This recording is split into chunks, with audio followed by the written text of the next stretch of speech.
Hello students, अभी हम लोग डिफिनिट इंटीग्रेशन को डिस्कस कर रहे हैं और डिफिनिट इंटीग्रेशन में भी सिंपल डिफिनिट इंटीग्रेशन का प्रॉब्लम डिस्कस कर रहे हैं। उसके रिगार्डिंग एक क्वेश्चन डिस्प्ले हो रहा है dx अपॉन 5 + 4 cos x। ये क्वेश्चन जो है बहुत ही इंपॉर्टेंट है और यहाँ लिमिट जो है छूटा हुआ है, ये लिमिट है 0 to पाई, यानी लोअर लिमिट 0 है और अपर लिमिट है पाई।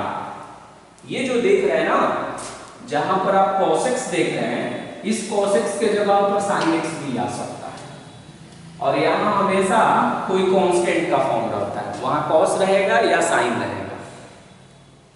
तो ऐसे क्वेश्चनों को हिट करने के लिए एज ए यूजुअल हमने पहले इसे कैपिटल I एज्यूम कर लिया।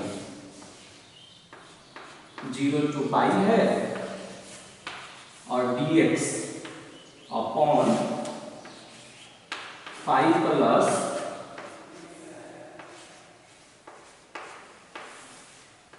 4 cos x, dx upon 5 + 4 cos x। अब ये हो जाएगा फिर 0 से पाई और ये हो गया आपका dx upon 5 + 4 cos x, 4 cos x। तो cos x का हम एक आइडेंटिटी यूज कर रहे हैं, 1 - tan स्क्वायर x/2 और अपॉन 1 + tan स्क्वायर x/2। यही आइडेंटिटी इसका इंपॉर्टेंट पार्ट है। cos x के लिए tan के फैमिली में हमेशा ध्यान रखेंगे कि जब यहाँ cos या sin रहेगा तो cos और sin का बहुत सारा आइडेंटिटी है, लेकिन मुझे जो tan के फैमिली में है ना, उसे यहाँ पर फिट करना है। तो cos x का आइडेंटिटी हमने फिट कर दिया। अब आप एलसीएम लीजिए, तो आप बताइए कि एलसीएम लेने के बाद ऐसी स्थिति बन सकती है क्या? 1 + tan स्क्वायर x dx और अपॉन एलसीएम लेंगे तो ये यहाँ पर आएगा, तो ये हो जाएगा 5 1 + x/2 है, यहाँ ध्यान रखेंगे 1 + tan स्क्वायर x/2 और प्लस में 4 1 -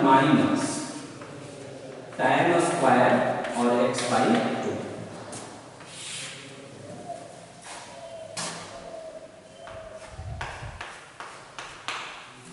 अब ये 1 + tan स्क्वायर x/2 जो देख रहे हैं, ये sec स्क्वायर में टर्म हो जाएगा, तो 0 to पाई और ये बनेगा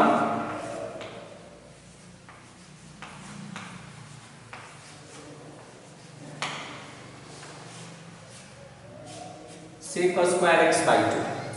इसे मल्टीप्लाई करिए तो 5 को 1 से करेंगे तो 5 होगा, अब 4 को 1 से करेंगे तो 4 होगा और 5 और 4 मिलकर बन जाएगा 9 प्लस ये होगा 5 tan स्क्वायर x/2 और ये है 4 tan स्क्वायर x/2, लेकिन ये माइनस में, तो 5 - 4 कितना हो जाएगा?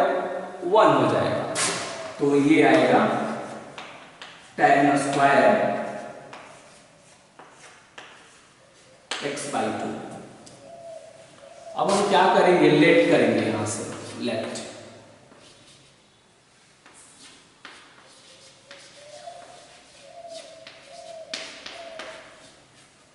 tan x/2 को z एज्यूम करेंगे, तो ये बनेगा sec स्क्वायर x/2, इसका dc x/2 का 1/2 और ये बनेगा dz अपॉन dx।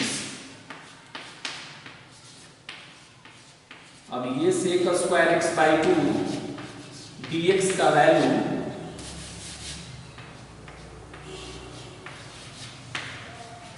2 dz आएगा।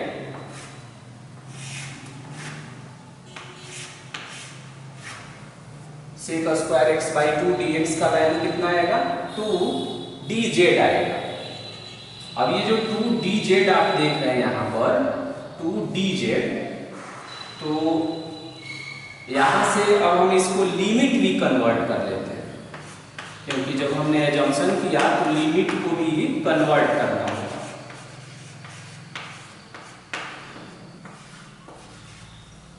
लिमिट कन्वर्शन, जब हम x का वैल्यू 0 रखेंगे तब बताइए z का वैल्यू कितना होगा। तो z का वैल्यू होगा tan स्क्वायर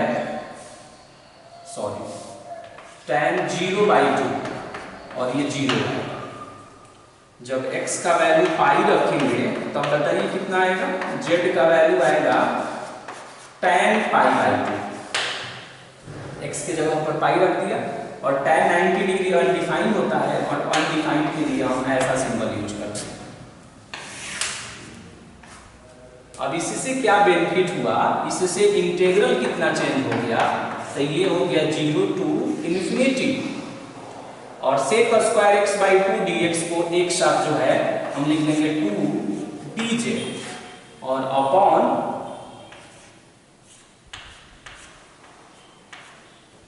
9 प्लस,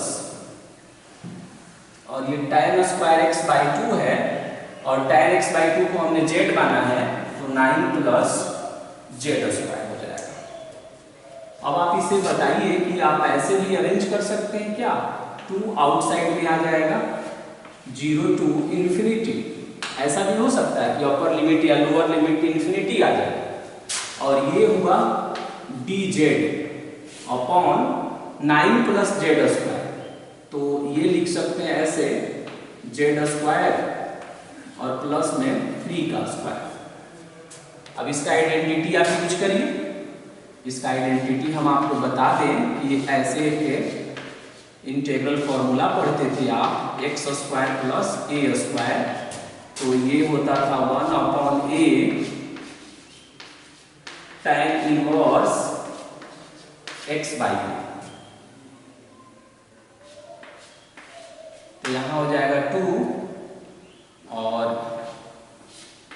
फिर ये बन जाएगा आपका tan इनवर्स, तो 1/a भी होगा, तो क्या करते हैं ना 2 और 1/a, तो a का काम कौन किया, 3 किया और tan इनवर्स x/a, तो ये हो जाएगा z/3 ब्रैकेट क्लोज और ये 0 to इन्फिनिटी। तो फाइनली ये आएगा 2/3 और z के जगह पर इन्फिनिटी रख दीजिए, z के जगह पर क्या रख दीजिए, इन्फिनिटी, तो ये हो जाएगा tan inverse infinity minus tan inverse 0,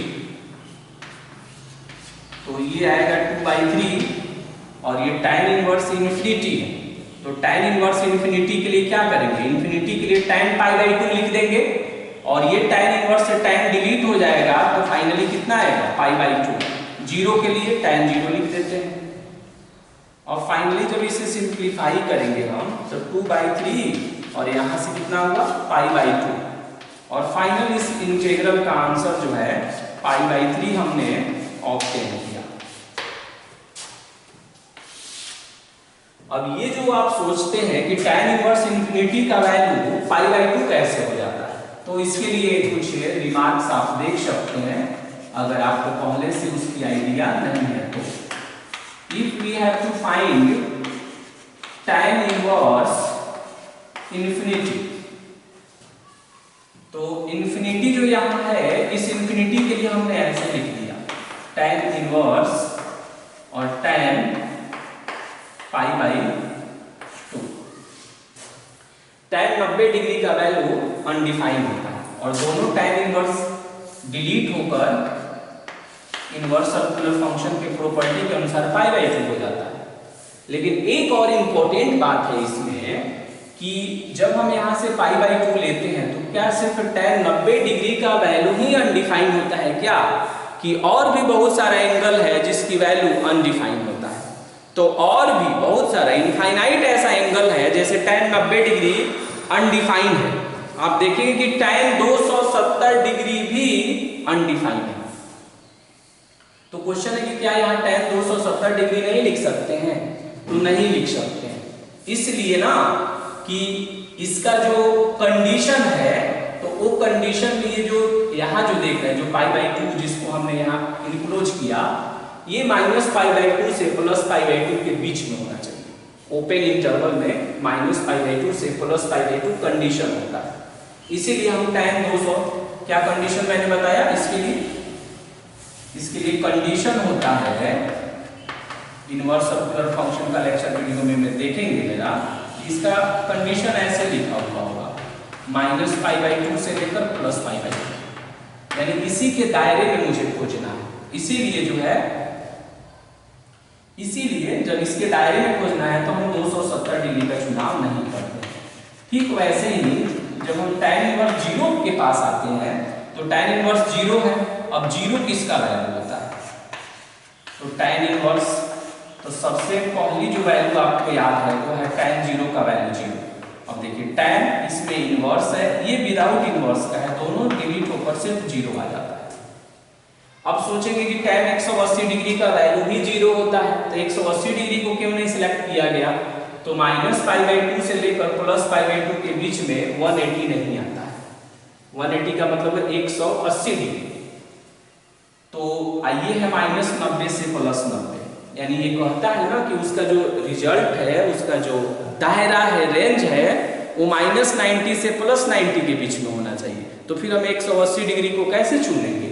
इसीलिए ऐसा नहीं करते, इसीलिए इसके जगह पर π/2 और इसके जगह पर हमने डायरेक्ट 0 रख दिया। और ये आइडेंटिटी आप पहले से पढ़े हुए हैं, रेशनल फंक्शन जो आप लोगों ने पढ़ा उसमें इसको आप पहले से पढ़े हुए हैं। और ये आपको डीसी भी आता है कैलकुलेट करने। और हमेशा एक बात का ध्यान रखेंगे कि यहाँ कॉस रहे या साइन रहे, तो दोनों ही कंडीशन में हम ऐसे इंटीग्रल में साइन या कॉस को जो है वो tan के फैमिली में कन्वर्ट करते हैं। और तब सिचुएशन आता है tan और sec स्क्वायर का। तो हमको तो मालूम है कि tan और sec एक दूसरे से कनेक्टेड है। कैसे? क्योंकि tan का डेरिवेटिव sec स्क्वायर होता है। ओके, तो अब हम लोग और भी इसकी वेराइटीज को देखेंगे।